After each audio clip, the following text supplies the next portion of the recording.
په هلمند ولایت کې بوس خصوصي پوهنتون د کتاب لوستنې پر تازه هڅې رافیل کړي دي. دغه پوهنتون مسؤلین وایي د مطالعې سره د خلکو واټن ته په کتو یې هڅې رافیل کړي چې په یاد پوهنتون کې به په اونۍ کې یوه ورځ وخت مطالعې ته ځانګړی کړي.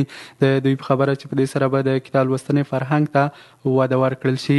د یاد پوهنتون مالي او اداري مرستیال صفت الله سروان وایي مطالعه د انسان د ژوند د پرمختګ اساسي لار ده او اړتیا لیدل شوې وه چې د دې ډول پروګرامونو له لارې د خلکو پر ذهنیت د مطالعې سره د جوړېدو لپاره کار وشي.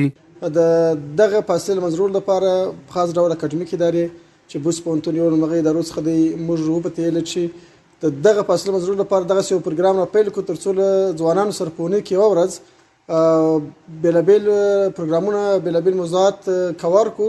چې هغه باندې بحث وکړو، لیکچرونه باندې ورکړو تر څو وکولی شو چې ځوانانو کې د مطالعې سره د اعتیاد او وروسته کېدا هغه انګېزه خپره کړو.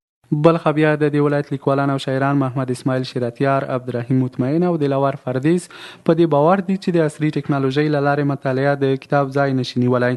د دوی په خبره د عصري ټکنالوژۍ معلوماتي برخې د امکان تر حده د باور وړ نه دي.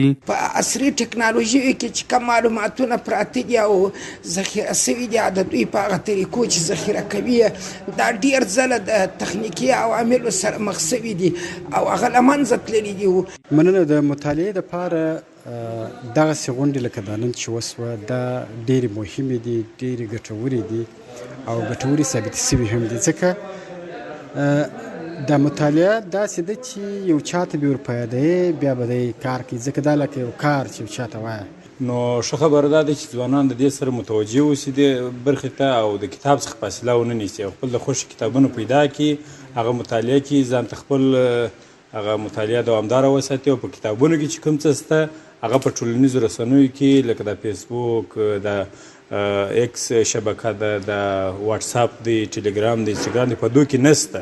ویلی شو چې په هلمند ولایت کې د مطالعې د دود پراختیا لپاره د پوهنتونونو او دولتي ادارو ترمنځ همکاري او نوې هڅې دوام لري چې د زده کړو او پوهې د کچې لوړولو لپاره مهم ګامونه ګڼل کیږي.